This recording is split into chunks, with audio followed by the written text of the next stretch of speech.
해병대 상륙 공격 헬기를 국내 연구 개발하거나 국외 직구매를 하는 방안을 두고 논란이 뜨겁습니다. 이에 방위사업청은 또 한 번의 선행 연구를 거쳐 다시 들여다보겠다는, 그러나 국내 개발 헬기에 대한 상반된 의견이 있다는 이유로 또 선행 연구를 하는 것은 명분도 없고 전력화가 지연될 수 있다는 우려가 실제로 지난 25일 국회 국방위원회에서 관련 지적이 있었습니다. 국방위원회는 31일 예산 소위 심사와 9월 1일 전체 회의를 열 예정인데, 여기에서도 상륙 공격 헬기 논란이 계속될 것으로 보입니다.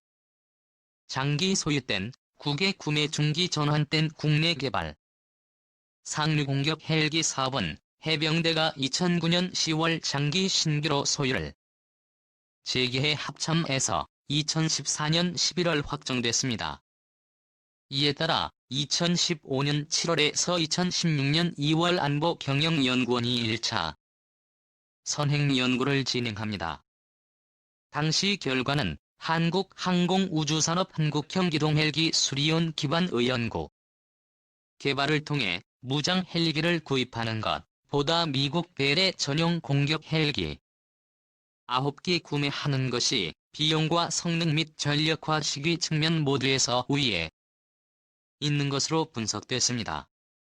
그러나 해병대가 상륙 공격 헬기 사업의 중기 전환을 요구하면서 전력화 시기를 2022에서 2023년으로 명시했는데, 합참은 2016년 합동전략목표 기획과 2017년 9월 중기 전환 결정 시국 내 연구 개발이 가능하도록 전력화 시기를 2026에서 2028년으로 변경했습니다.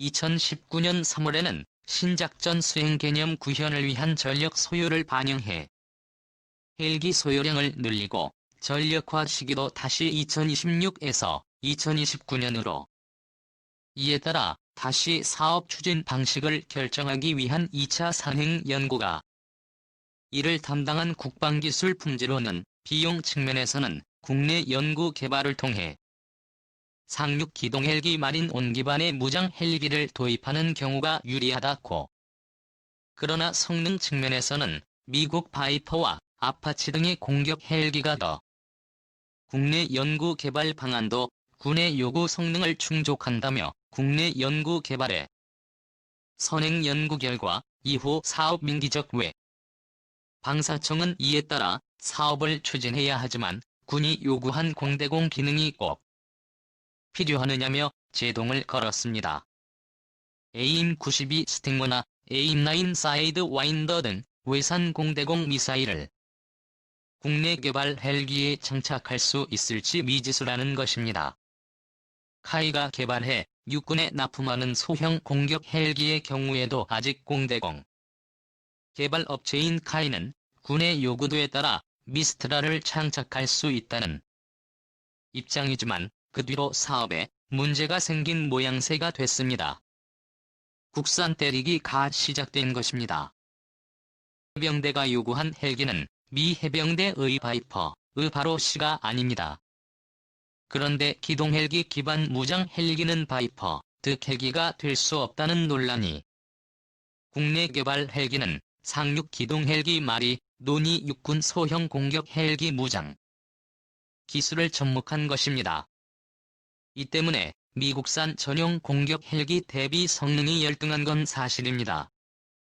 하지만 수직 상승 속도가 7.2m/3 건드에 그쳐 미 해병대 바이퍼의 절반 수준이기 때문에 해병대의 요구 성능에 못 미친다는 주장은 사실이, 카이가 제안한 이 같은 형상에 대해 국방기술품질원은 2차 선행 연구에서 해병대가 요구한 성능을 넘어선다고 평가했고, 이 때문입니다. 해병대 역시 이를 인정하고 있습니다. 게다가 완전 군장 병력이 탑승하는 상륙기동 헬기 대비 최대 순항 속도를 제외한 수직 상승 속도, 제자리 비행 고도 등 전 부문에서 상륙 공격 헬기가 더 우세한 것으로 분석됐습니다. 상륙작전 시험호 대상인 상륙기동 헬기보다 더 느리다는 주장 역시 사실이 아니라는 얘기입니다. 마린 온무장형도 공격 헬기 유속과 차로. 이와 함께 국내 개발 헬기는 공격 헬기가 아닌 무장 헬기이기 때문에 부적절하다는 지적도 있습니다. 공격 헬기는 보통 기체가 가늘고 길며 조종석이 앞뒤로 돼 있습니다. 반면 기동 헬기 무장형은 병력을 태우기 위한 기체였기 때문에 폭이 넓고 조종석도 병렬로 돼 있습니다. 면적이 넓어 피격된 확률이 높다는 이유로 무장형 헬기는 공격 헬기가 아니라는 비판을 받았습니다. 하지만 러시아의 K5-12일, 이게이터 등은 병렬 조종석이지만 공격 헬기로 분류돼 조종석 형상만으로 구분 짓기는 애매합니다. 2019년 국방기술품질원의 국방과학기술조사서에서도 영격전 유형 형과 무장형 모두를 공격 헬기로 해석했습니다.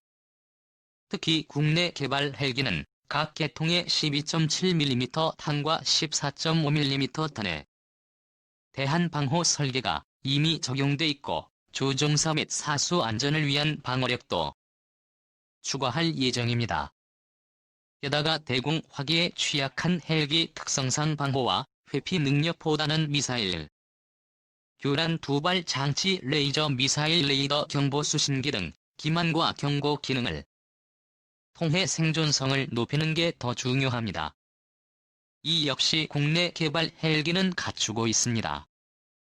표적 획득 지시 장비로 다수 표적을 동시에 추적하며 국산 공대지 무장으로 8km 거리에서 공격할 수 있습니다. 아파치 라바이퍼에 뒤지지 않는다는 평가를 받는 부분입니다. 공대공 무장 기능도 갖출 예정입니다. 이 바이퍼, 체코 수출 가격 대당 500억 추정. 해외 직구매가 더 싸고 가격 경쟁력도 있다는 지적도 제기됩니다. 그러나 지난해 5월 미국 방안보협력국이 체코에 대한 바이터 헬기 승인한 가격은 2억 500만 달러입니다. 대당 500억 원 수준으로 국산 헬기 대비 1월 6일 배를 상회합니다. 370억 미만이라고 알려진 가격대보다 비쌀 수 있다는 것입니다.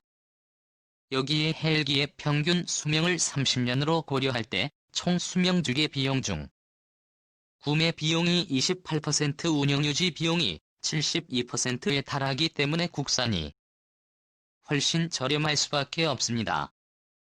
바이퍼의 경우 후속 생산이 중단될 것으로 알려져 운영 유지비 상승과 수리 부족 단종 등의 문제도 발생할 수 있습니다. 특정 업체를 밀어주기 위해 1차 선행연구와는 다르게 2차 선행연구가 국내 개발이 유리하다고 판단했다는 논란도 있습니다. 하지만 1차 선행연구는 2015년 진행된 것으로 장기 전력 계획에 따른 작전 요구 성능과 전력화 일정 등을 검증한 것입니다. 앞서 설명했듯 중기 계획으로 전환되면서 합참의 소요 변경에 따라 2차 선행 연구가 진행됐습니다. 이번 연구의 선마린 온 전력화와 육군 소형 공격 헬기 개발 가시화 등의 기술 향상 부분이 반영됐다는 후문입니다. 그럼에도 1차와 2차 선행 연구 결과가 갑자기 달라졌다는 의혹만 있을 뿐 2차 연구 결과에 어느 부분이 잘못됐다는 지적은 없는 상황입니다.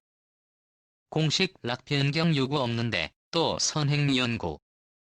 왕정 홍방위 사업청장은 지난 25일 국회에서 해병대가 국내 개발보다 더 성능이 좋은 것을 요구해 3차 선행 연구를 검토하고 있다고 했습니다. 그러나 이 같은 언급은 부적절하다는 지적이 나옵니다. 선행 연구는 방위사업 관리 유정에 따라 현저한 소유 수정 등으로 인해 획득 방안 변경이 필요한 경우에만 다시 할 수 있기 때문입니다. 물론 해병대 속내는 바이퍼 등 이미 개발돼 운용 성능이 검증된 헬기 구매를 희망합니다. 입체 고속 상륙작전에 특화된 헬기를 내년 해병대 항공단 창설 및 상류 기동헬기 전력화 시기를 감안해 적시에 들어오는 게 목표라는 입장입니다. 하지만 해병대의 운영 능력과 미 해병대 작전 개념과 의 차이 등을 고려해 기존의 요구한 락을 변경하지 않고 있습니다. 게다가 국내 연구 개발 헬기가 이 락을 충족하고 있고 합참 도서유 수정을 검토하지 않고 있는 상황입니다. 공대공 기능이 필요하느냐는 딴지, 에이어, 또 방사청이 추가 선행 연구 명목으로 시간을 끌 경우 비판을 면키 어려워 보입니다. 지구 최강 아파치 가디언 사조 들여 더 늘린다는 군. 15일 복수의 정부 소식통에 따르면 국방부와 합동참모본부는 육군의 아파치 가디언 추가 구매 사업을 장기 전역 소유로 결정했다. 아파치 가디언 추가 구매 사업은 앞으로 소요 검증을 거쳐 국방 중기 계획으로 확정되면 예산이 반영된다.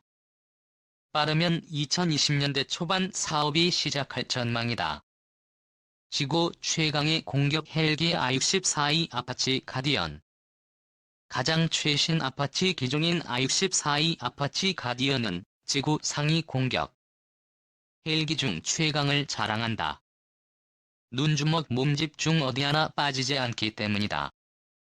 아파치 가디언 내 ANEP-G78 롱보우 사격 통제 레이더는 루터 초기에 달렸다.